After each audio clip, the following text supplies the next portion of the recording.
Tonight on Greater Boston, Joe Biden is tightening the screws on the man who declared war on Ukraine. Putin chose this war, and now he and his country will bear the consequences. But right now, it's the Ukrainian people bearing the war's consequences. I'm joined by two Ukrainians studying at MIT on their fears for their country and their loved ones back at home. And later, when a woman and her teenage daughter were attacked for speaking Spanish here in Boston, prosecutors treated it as a hate crime. But when it came to sentencing, the lawyers representing the victims said the court met racism and bigotry with leniency and tolerance.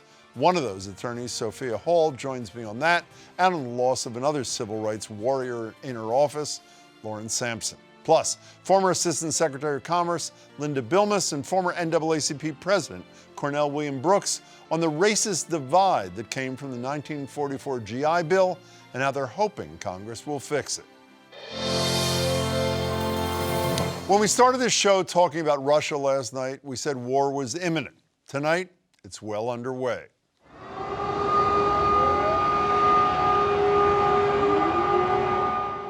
Russian troops have been attacking on multiple fronts in Ukraine for nearly a day now, and authorities say dozens of people, including civilians, have been killed with widespread shelling, attacks on airfields, including the capital Kyiv's largest airport, and the total Russian takeover of the abandoned Chernobyl nuclear power plant.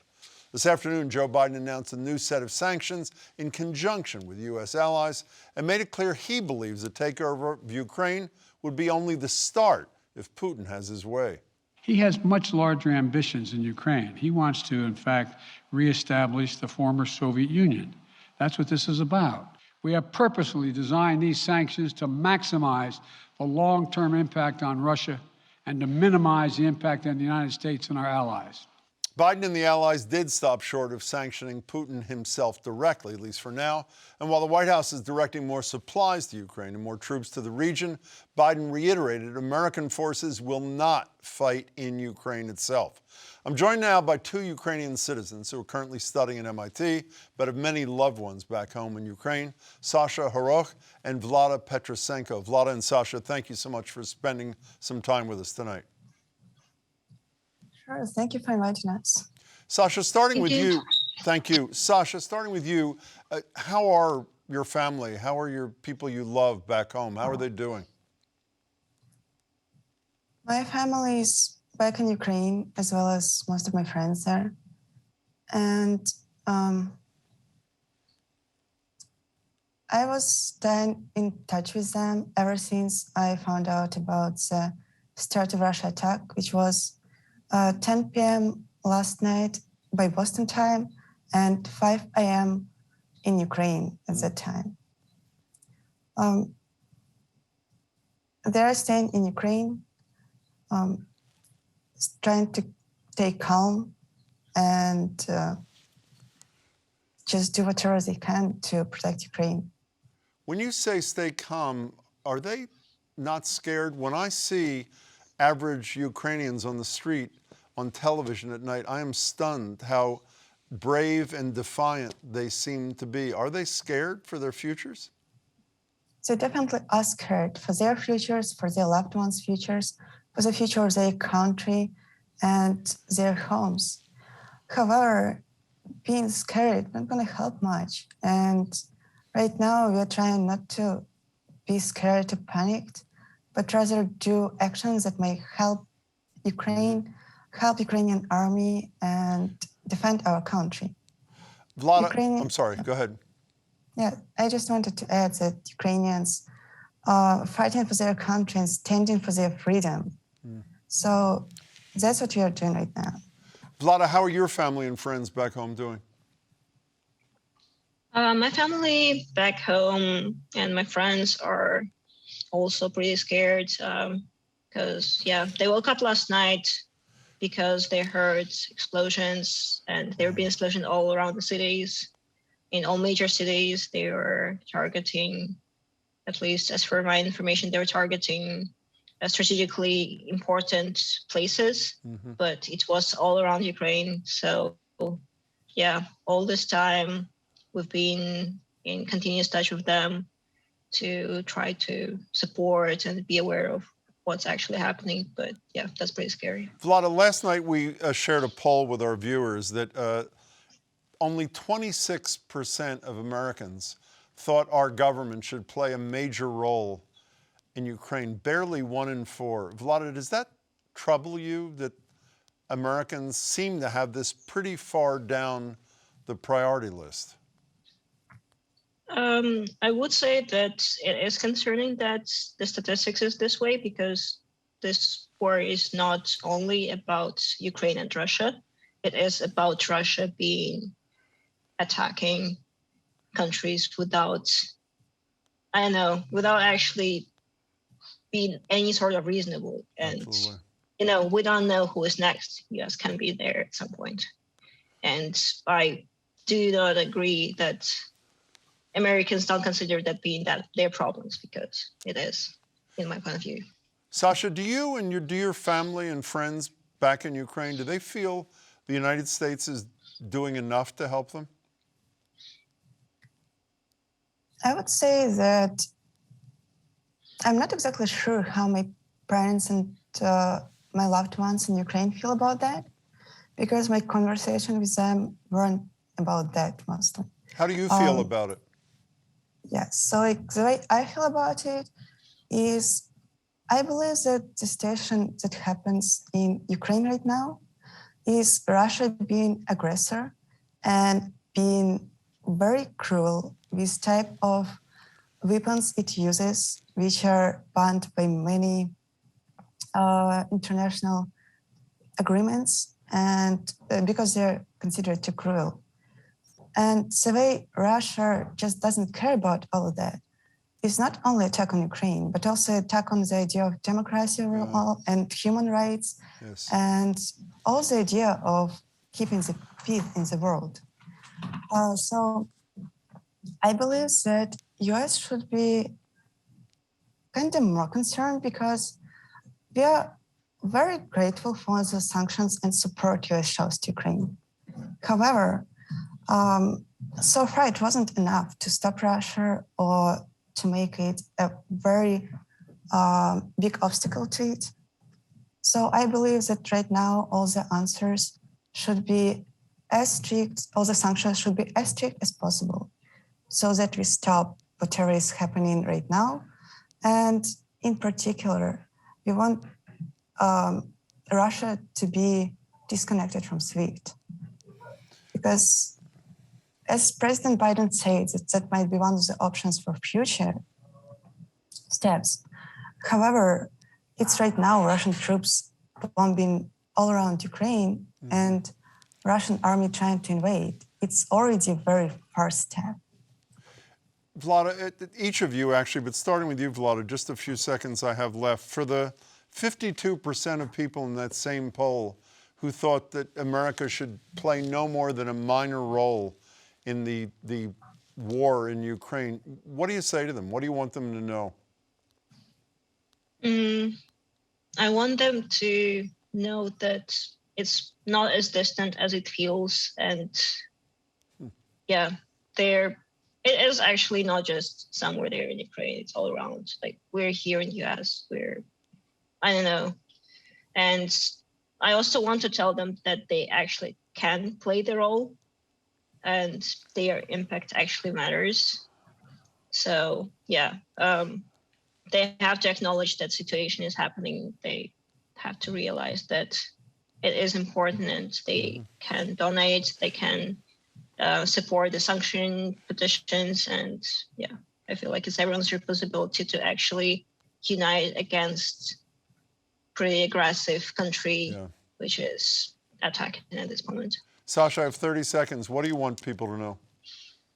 Well, first of all, I want people to know that even if they're far abroad from Ukraine, they can support Ukraine, and there are a few ways they can do that. First of all, checking your news sources and only reposting and sharing reliable news. Second of all, donating to Ukrainian army, which defends our homes, people there, and actually the peace in all Europe and probably in the whole world. Finally, people can speak up. That's both about Russian people, Ukrainian people, and people from all over the world. they can speak up and demand sanctions from their countries so that Russian aggression doesn't spread further. Sasha, Vlada, you're both great advocates. I wish you and your families good luck. Thanks so much for your time tonight. Thank you so much. Thank you. When a mother and her teenage daughter were violently attacked in East Boston in February of 2020, then Suffolk DA Rachel Rollins pursued it as a hate crime. The pair had been walking in Maverick Square talking to each other in Spanish when surveillance video shows a white woman run up to them, apparently shouting, then punching the mother. As that mother, identified only as Ms. Vasquez, fought back, another white woman joined in, and Ms. Vasquez said she and her daughter were hit, kicked, bitten, and told, quote, "This is America. Go back to your expletive country." But on Friday, prosecutors announced they'd reached a plea deal with one of the two women accused in the attack, who was initially charged with misdemeanor civil rights violations, misdemeanor assault and battery, and felony assault and battery with a dangerous weapon. So what will she serve? 15 months probation and a substance abuse evaluation, while the other defendant reportedly plans to take her case to trial. I'm joined by Sophia Hall. She's Deputy Litigation Director for Lawyers for Civil Rights, which has been supporting the victims and released that surveillance video you just saw before any arrests were made. Sophia, thanks for being here. Happy to be here. Your organization released a statement after the sentencing that said the court met racism and bigotry with leniency and tolerance. Why do you think they did that? I mean, I think unfortunately people don't realize how commonplace hate crimes are. That is a result of the fact that we have no standardized practice for collecting hate crime data across the country. It's highly underreported, and it is a crime that targets the most vulnerable because of who they are. And we don't, as a country, value the harm in that experience. But it wasn't the country making the decision, it was the interim DA. And here's Kevin Hayden, the interim DA's comment on this to the Globe. As both district attorney and as a black man, I've seen and experienced the impacts of hate and racism. The violent actions and hateful behavior this individual admitted to have no place in our society. So was any rationale given as to why, in light of that comment, why the sentence negotiated, the deal negotiated with his office was so light? No, unfortunately, and I think, again, the disconnect is part and parcel of the fact that hate crimes are devalued as harmful offenses against people of color. What do you think would have been a fair sentence in this case, or a range at least? I believe that it may have been included in the statement, but the family was quite explicit. They asked for a volunteer sentence, so volunteer work in the community working with immigrants. So to actually have a sentence that would have reflected back the harm that they caused to the immigrant community in East Boston. Pretty modest, I should say, too, by the way. It isn't, so they weren't even looking for jail time, significant jail time. They just wanted them to be forced to work in a community and maybe learn a little something and give back a little something? Precisely. You know, one of the most powerful parts of this, beyond that shocking video, was I read a summary of the testimony on Friday that was given by Ms. Vasquez. Can you summarize what she and her daughter said the impact of these crimes on them have been on their lives? I mean, it's so far-reaching, and it's really horrendous. And for the people in the courtroom, they just sat there with tears in their eyes and shook their heads as the family described a fear of speaking their native language anytime they're outside of their home, as they described a fear of taking public transportation. You know, I think it's really particularly damaging when hate crimes involve a young person, because it can have a real impact on their development. And to have a mother or a parent present during a hateful attack like that and be unable to really protect your child in the way that you would hope, you know, all of that makes this very unique. And Ms. Vasquez and her daughter were quite eloquent in putting that into writing. Did you speak to them after the sentence was announced? My colleague did, who was present in court with them. And, you know, they were just really heartbroken because it's been 2 long years. They have fought for every inch that they've gotten in this matter, for it to be considered a hate crime, for it to be investigated that way, for it to be prosecuted at all. So this was really a slap in the face for them. You know, I know this is incalculable, but when I was reading about this story, I was thinking about the fact that the number of hate crimes is up in Massachusetts, as you know better than I from your work. What kind of message does this sin, and it does. I mean, I'm not naive enough to think someone's going to say, well, I'm going to commit a crime or not commit a crime based upon the sentence I heard, but it does send a message about how the society treats such behavior. I mean, what's your reaction? The absence of the deterrent effect, right? If we could see a result like the Avery case, I mean, I think that would be something that could actually make a difference, because otherwise we're sending the message that this is okay, that this is part and parcel for every assault that walks through a courthouse door, you know, countless times a week, a month, that there's really no difference here. And unfortunately, the Commonwealth missed out on an opportunity to send a strong message. You know, by the way, when I spoke to new DA Hayden, either on radio or on television last week, I can't remember, he described behavior, racist behavior that was directed at him as a young man. So I'm very anxious next time he's here to get his thoughts on what the rationale was here. I want to turn to something else. There was an incredibly beautiful, powerful, and painful piece in the Globe in the last couple of days about one of your colleagues who died by suicide recently, and she was here. We were talking, it was in November of 1918, we were discussing Trump's rhetoric regarding immigrants, and here's just a taste of what Lauren Sampson had to say. We are here today a few weeks away from Thanksgiving, a moment in which Americans celebrate folks who came to this country because of persecution and sought to build new lives here. We essentially have a choice here between, are immigrants part of the American story and the American future, or are they never going to be our people? By the way, obviously I meant 2018, my apologies there. Can you spend a minute, for those who didn't read the Globe piece, and tell us about this incredible woman and colleague of yours? Yeah, so Lawyers of Civil Rights, the larger community, her family and her husband recently lost attorney Lauren Sampson. And anyone that knew her, if you were just watching that video clip for even a moment, what is clear to everyone is that she was an incredibly passionate and intelligent community advocate. She fundamentally believed that she got to wake up every day and do a job that she loved and a job that made a difference. And it really is, it's such a tragedy. It's impossible for us to really describe the loss that we currently feel and that I think community will continue to feel for a long time to come. You were mentioning to me before we went on the air that you thought about what the future would have held for Lauren Sampson and her work. Can you just share that for a second? Yeah, so Lauren had been with us for nearly 4 years. And when Lauren first started, she was a fellow at Lawyers for Civil Rights, and I was her first supervisor. And I got a chance to really watch her blossom and, to be quite honest, not need the level of supervision that we originally intended. And to imagine if she had had another 30 years to continue being the incredible advocate that she was. You know. That's exactly what I was thinking when I read the beautiful piece in the Globe. Please tell her family and her colleagues that we all miss her. And we wish you all the best, and I know what is a very difficult time. Sophia, thanks so much for your time. We appreciate it. Thank you, Jim. When the GI Bill was created in 1944, the goal was to reward veterans for their service to the country.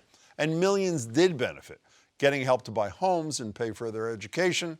But many of the 1.8 million Black American veterans who fought in World War II in Korea did not. A recent Boston Globe op-ed declared it was one of the worst racial injustices of the 20th century. Joining me now to discuss are the authors of that Globe piece. Linda Bilmes is a former Assistant Secretary of the U.S. Department of Commerce. Cornell William Brooks is the former president of the NAACP, and they're both now at the Harvard Kennedy School of Government. It's great to see you both. Thank you so much for being here. Thank you. Linda, you write that more than 4 million veterans were able to buy a home because of the GI Bill. More than 8 million benefited in terms of their education. How many Black American veterans were in that number? Well, there were very few Black Americans who were able to benefit from this. We don't know exactly how few, but it was a tiny number. So, for example, in a survey in New York and New Jersey of 60,000 mortgages, there were only fewer than 100 that were awarded to Black veterans. And this is despite the fact that Blacks actually were 10% of the armed forces during Korea and 8% during World War II. You know what was significant about that number that struck out to me, Linda, is my sort of mindless assumption before I read your piece is most of that housing discrimination would be in southern states, but obviously New York and New Jersey don't fall into that category. Cornell, why and how were black veterans excluded from all the benefits of the GI Bill?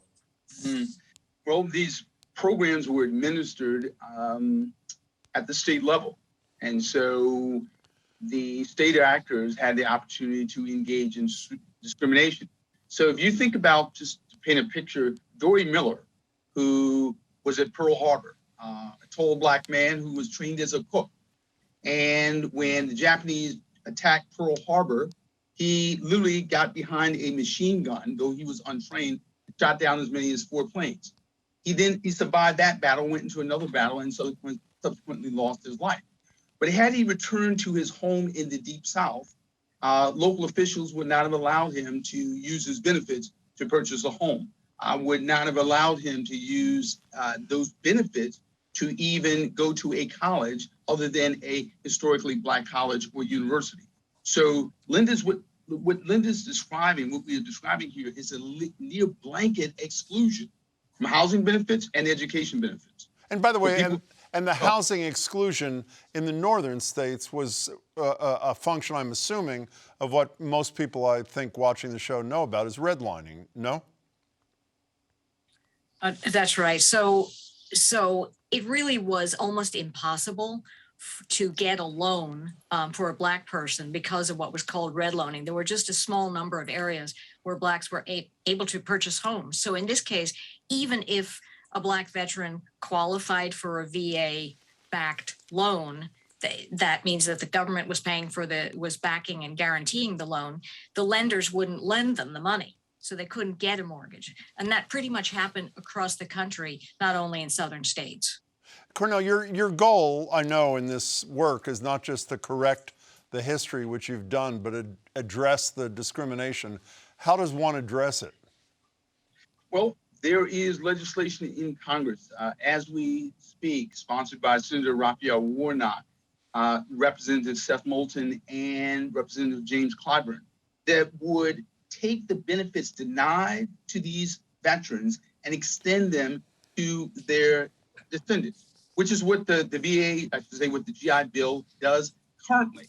And why is that critically important? It's critically important is because not only were these veterans denied these benefits, but their families. In other words, to the extent that they weren't able to buy houses, they weren't able to pass those houses to their children, use those houses to support businesses, to send children to college. And this contributes to the racial wealth gap, the housing wealth gap. So we have legislation in Congress that would actually address this historical wrong. Cornell, that legislation is named after Sergeant Isaac Woodard and Sergeant Joseph Maddox. Could you tell people who they were? So Sergeant Woodard was a black man who served abroad, who served honorably, who was recognized for his service, who returned to the state of South Carolina. And literally on the day he returned in his uniform, a local sheriff blinded him. And this was such a racial atrocity, it led to the desegregation of the military under President Truman. And the other serviceman was a veteran who applied and was admitted to graduate school at Harvard, but who was denied the opportunity to go to Harvard as a consequence of local officials who did not want to set a precedent. By the way, a couple of years ago, I had a judge who was the judge in the case of the guy who murdered the 9 people in that beautiful church in Charleston. He wrote an incredible book about Sergeant Woodard called Unexampled Courage. I don't know if either of you have read it, but it is stunning, and I'd recommend it.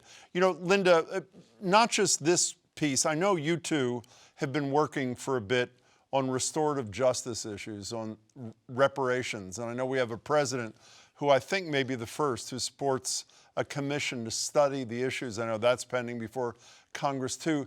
Is the attitude about at least studying and discussing restorative justice, have minds been cracked open, or have we made very little progress? Well, I think that one of the issues that hasn't been considered is the fact that we actually pay reparatory compensation for a really wide range of harms in society. We pay reparatory compensation for people who have been harmed by vaccine injuries, people who've been harmed by exposure to pesticides, toxins, radiation. We guarantee benefits in terms of flood insurance, farm insurance, agricultural insurance. We take care of a wide range of people as a kind of social norm.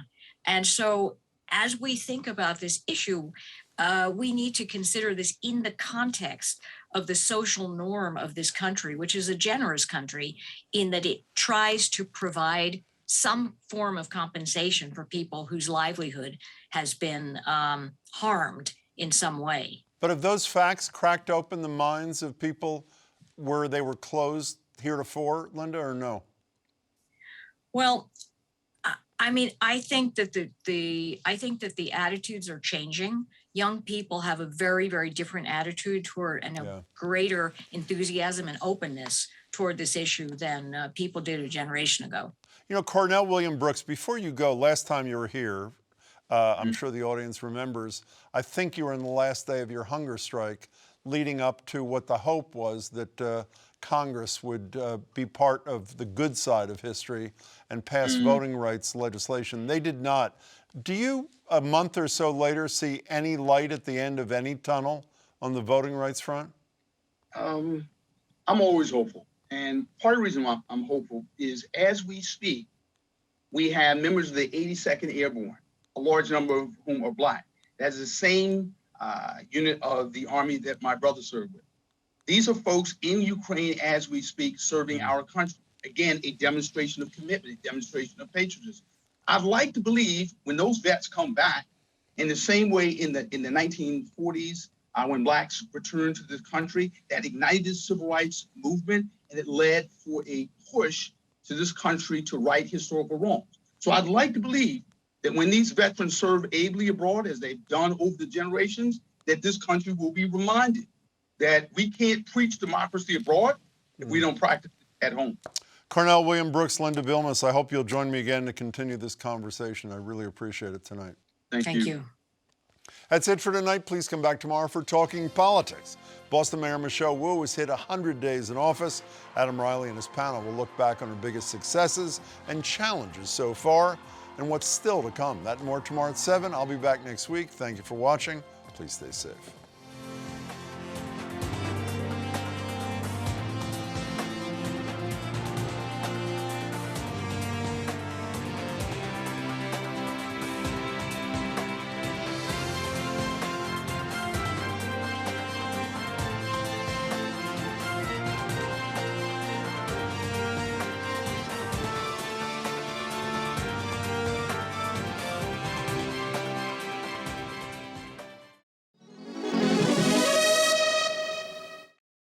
New dawn. New vibe. New duo. I'm looking forward to that, yeah. Join me, Paris Alston. And me, Jeremy Siegel. For GBH's Morning Edition, with the local news and fresh insights you need. To start your morning and inspire your day. You know, you gotta live life on the edge a little bit. We're here weekdays from 5 to 10 on 89.7 and gbhnews.org. All right, we got it. Let's go. It's a new dawn. See you in the morning.